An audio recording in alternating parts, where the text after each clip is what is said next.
Olá, pessoal! Sejam todos bem-vindos a mais uma aula de Física.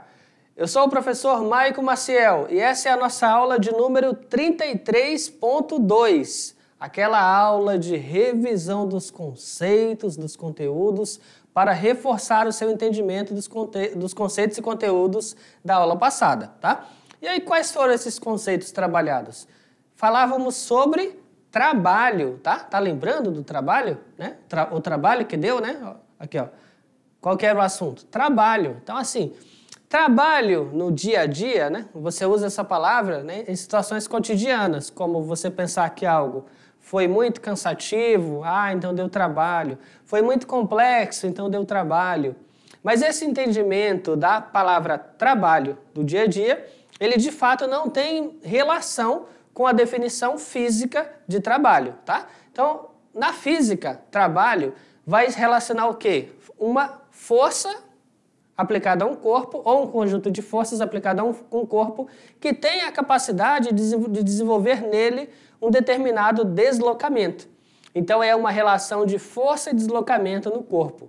Esse vai ser o entendimento de trabalho, tá? Dentro da física. Vamos lá, pessoal? Então, o trabalho, olha só, o conceito dele, né? Existe trabalho quando uma força aplicada num corpo provoca o seu deslocamento. Então, uma questão chave para você entender o entendimento de trabalho, uma questão chave é você perceber se esse corpo se deslocou, se ele moveu, se ele entrou em movimento. Se você aplicou força em um corpo e ele sequer se moveu, qual foi o trabalho que você desenvolveu? Zero, não teve trabalho, certo? Você tentou empurrar um armário e ele não se moveu. Aí você falou, nossa, eu estou tentando aplicar uma força aqui e não se moveu. Você não aplicou deslocamento, você não teve trabalho, tá? Então, é essencial que exista o deslocamento para existir trabalho. Vamos lá, pessoal? E olha só, esse trabalho também tem equações, né? Para você trabalhar o trabalho, para chegar no valor do trabalho. O trabalho, vai ser igual à força, né? Produto escalar entre a força e o deslocamento. Ambos são vetoriais.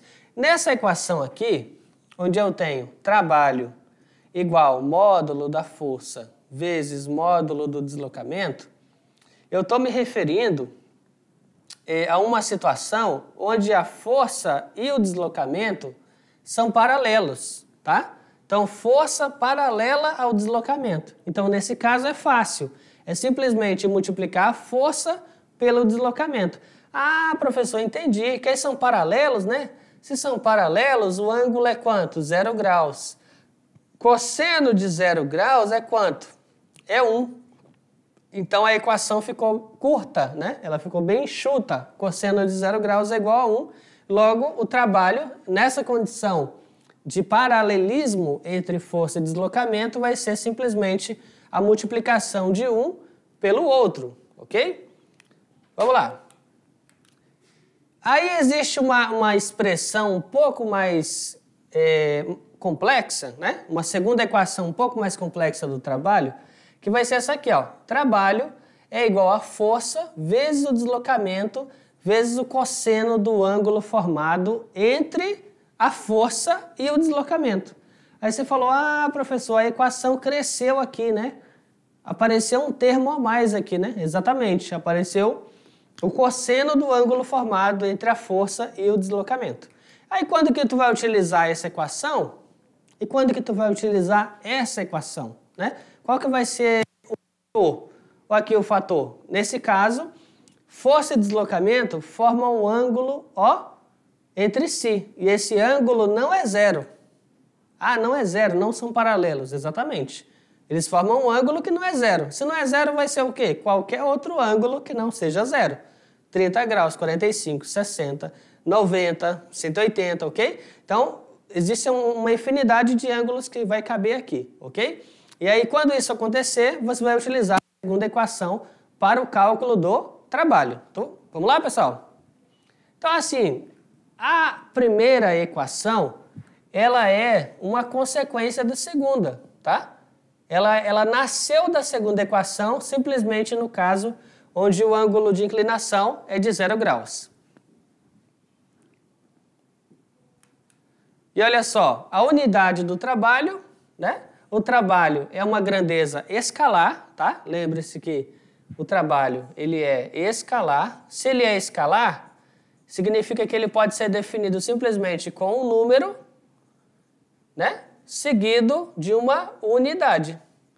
Ah, então o número mais uma unidade define perfeitamente uma grandeza escalar. E o trabalho é uma grandeza escalar. Qual que é a unidade dele? Joule, tá? Então, Joule, unidade do trabalho. E, olha só para terminar de conceituar, pessoal, aqui, ó. Só para terminar de conceituar, existem situações onde você pode ter movimento do corpo, mas isso não é garantia de que aquela força esteja realizando o trabalho, né? Como eu falei aqui, é uma condição para que exista trabalho que o corpo esteja se deslocando, que tenha deslocamento. Tudo bem, é uma condição básica para a existência do trabalho. Mas nem sempre quando o corpo estiver se deslocando, eu posso dizer que aquela força realiza o trabalho. Que existe aí um fator importante chamado ângulo. Ângulo formado entre a força e o deslocamento. Forças que são perpendiculares ao deslocamento não realizam trabalho. Então, quando você pega aí um corpo aplicado, né, sobre um bloco, uma força aplicada sobre um bloco que se desloca para a direita, e essa força é vertical para baixo, essa força não realiza o trabalho. Certo? É um exemplo. Aí o trabalho pode ser positivo ou negativo? Pode, né? Uma força no sentido do deslocamento, trabalho positivo. Uma força no sentido oposto ou oposta ao deslocamento, trabalho negativo. Tudo bem, pessoal? Então agora, olha só, eu vou dar um tempinho, tá? Vou dar um tempinho para você fazer as questões e daqui a pouco a gente volta.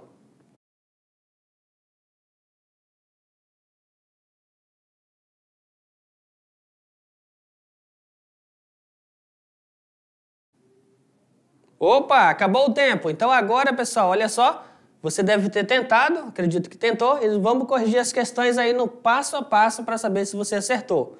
Vamos lá, primeira questão. Questão 1, né, da PUC do Rio de Janeiro. Durante a aula de educação física, ao realizar um exercício, o aluno levanta verticalmente um peso com a sua mão, mantendo durante o movimento a velocidade constante. Pode-se afirmar que o trabalho realizado pelo aluno é... Então, olha, antes da gente julgar aqui a alternativa, vamos só refletir sobre o enunciado. Realizar um exercício, o aluno levanta verticalmente um peso com sua mão, mantendo durante o movimento velocidade constante. Então, assim, primeiro, se ele fala que a velocidade é constante, lembre-se de que automaticamente a aceleração vai ser zero, tá? E se a aceleração vai ser zero, a força resultante, ó, massa vezes aceleração, né? Aceleração é nula, então força resultante igual a zero. Por quê? Porque a velocidade é constante, perfeito? E ele está aplicando uma força aqui, ó, ele, né? Está aplicando uma força, o aluno levanta verticalmente o peso. Então, o peso está aqui. O peso, ele se refere ao objeto como peso. O peso possui um vetor, uma força para baixo, também chamado peso. Tá? Dá uma redundância, eu sei. E aqui ele aplica uma força na vertical para cima. Tá?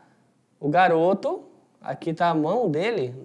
Nossa, essa mão vai ficar estranha, tá? A mão do garoto aqui, ó, a mão do aluno, realiza no peso uma força na vertical para cima, tá?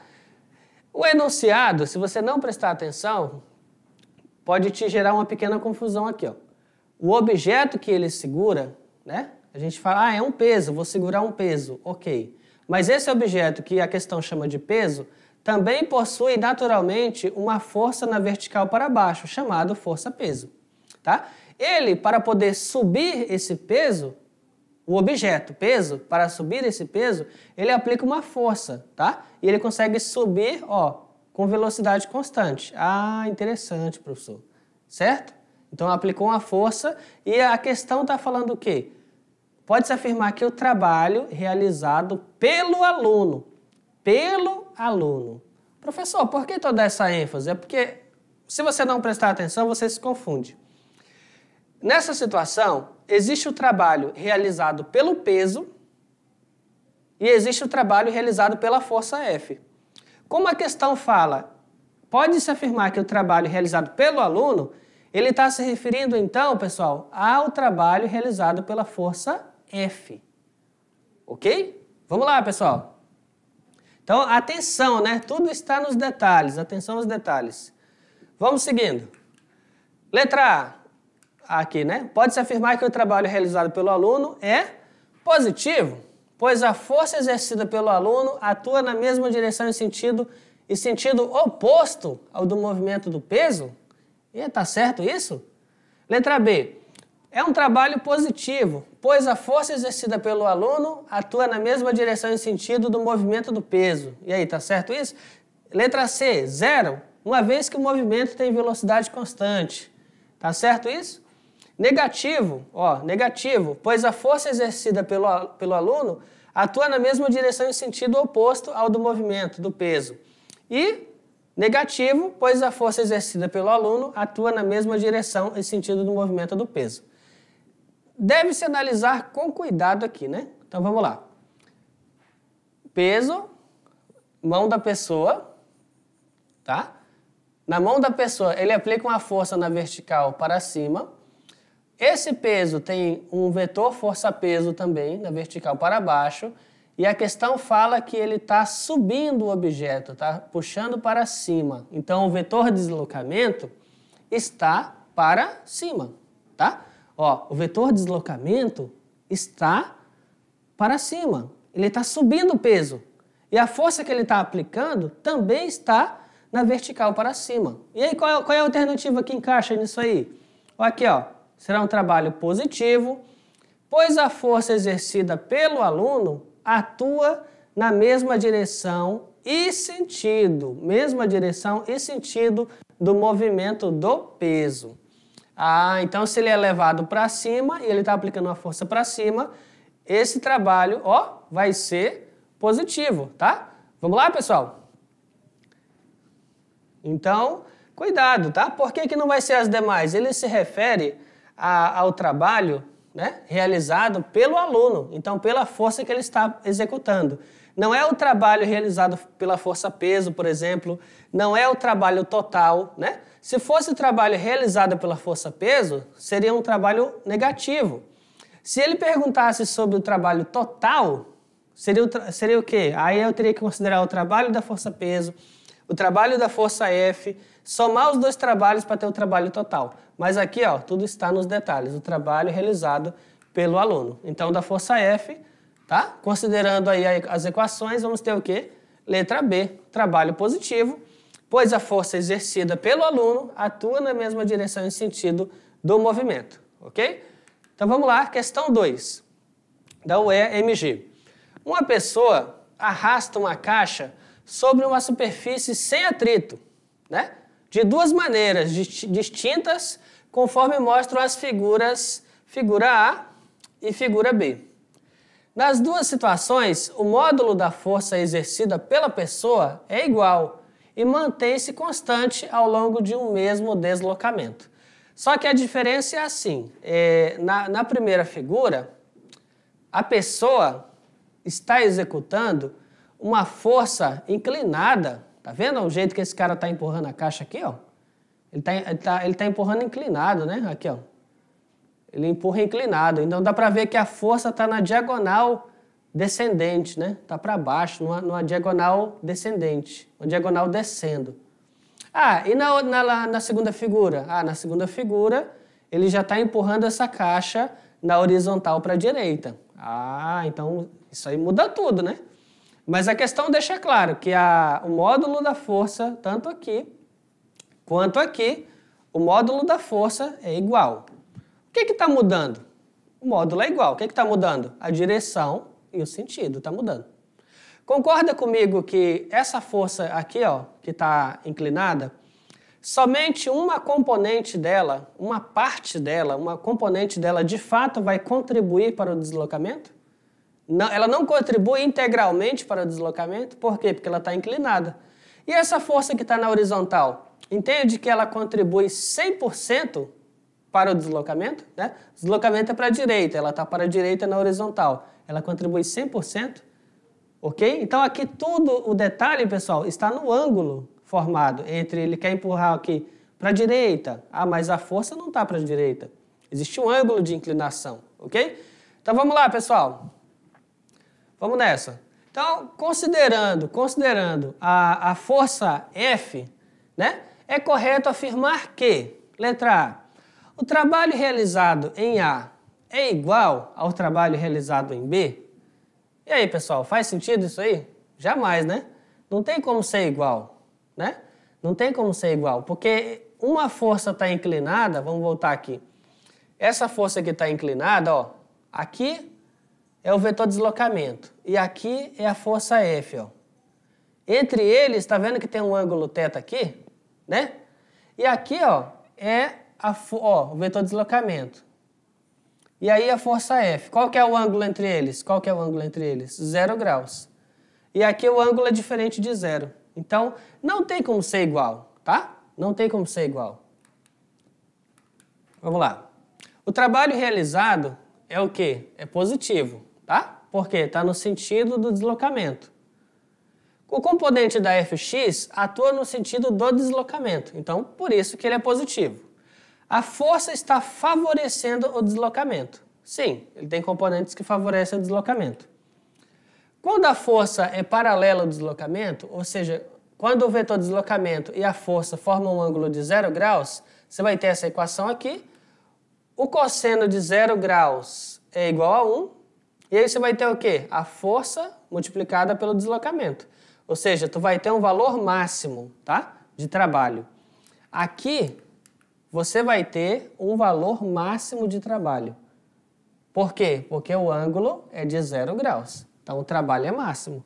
Aqui você vai ter um trabalho cujo valor vai ser inferior. Não é máximo. Porque esse cosseno do ângulo aqui vai diminuir o valor do trabalho na hora de multiplicar. Tá? Então, aqui, ó. Letra C. O trabalho realizado em A é menor do que o trabalho realizado em B, tá? Porque A vai ter aquele ângulo, vai ter o fator do cosseno ali, que vai diminuir, e o trabalho realizado em B vai ser máximo. Então, por isso que o trabalho realizado em A vai ser menor do que o trabalho realizado em B, tá? Vamos lá, pessoal? Questão Enem se liga no Enem. Questão 3. Era uma vez um povo que morava numa montanha onde havia muitas quedas d'água. O trabalho era árduo e o grão era moído em pilões. Um dia, quando um jovem suava ao pilão, seus olhos bateram na queda d'água onde se banhava diariamente. Conhecia a força da água, mais poderosa que o braço de muitos homens. Uma faísca lhe iluminou a mente. Não seria possível domesticá-la ligando-a ao pilão? Tá? Então aqui é um trecho, pessoal, que eu acabei de ler, é um trecho, né, de Rubem Alves, Filosofia da Ciência, Introdução ao Jogo e Suas Regras, tá? De São Paulo, editora Brasiliense, 1987. Então aqui esse trechinho é interessante, né? O cara vai fazer um esforço ali, realizar um trabalho no pilão, ele vê uma queda d'água, ele fala, opa, esse trabalho não poderia ser desenvolvido melhor com essa queda d'água? O monjolo é uma máquina hidráulica rústica usada beneficiamento e moagem de grãos. A ferramenta foi importante, pois dispensava o uso de mão de obra escrava que antes utilizavam um pilão que trituravam os grãos de milho ou de arroz. Então aqui tem a representação, né, do monjolo comum. O pilão é um utensílio culinário essencial na cozinha africana, com as mesmas funções de um almofariz, ou seja, para moer alimentos, mas de tamanho muito maior. Não deve ser confundida com a peça de ponta arredondada, né, do almofariz menor. Essa história ilustra a invenção do pilão d'água, o monjolo. Podemos comparar o tamanho realizado por um monjolo, de massa igual a 35 kg, com aquele realizado por um pilão manual de massa igual a 6 kg. Nessa comparação, desconsidere as perdas e considere a gravidade aproximadamente igual a 10 metros por segundo ao quadrado. Qual o trabalho realizado, em cada batida do monjolo e do trabalhador no pilão? Sabendo que o monjolo cai de uma altura de 2 metros e o socador do pilão de uma altura de 60 centímetros. Então vamos lá, comparando os dois, no caso do pilão manual, massa vezes gravidade vezes altura, massa 6 kg, gravidade 10, altura 0,6 do metro. Multiplicou os três, 36 joules. E já do monjolo, massa vezes gravidade vezes altura, massa 35 kg, gravidade igual a 10 e altura 2 metros. Multiplicou 35 por 10 e depois por 2, 700 joules. Então olha que diferença no valor do trabalho, de 36 joules para 700 joules. Então, pessoal, olha só, esta foi a nossa aula de hoje. Eu espero que você tenha gostado e, até a próxima. Tchau, tchau.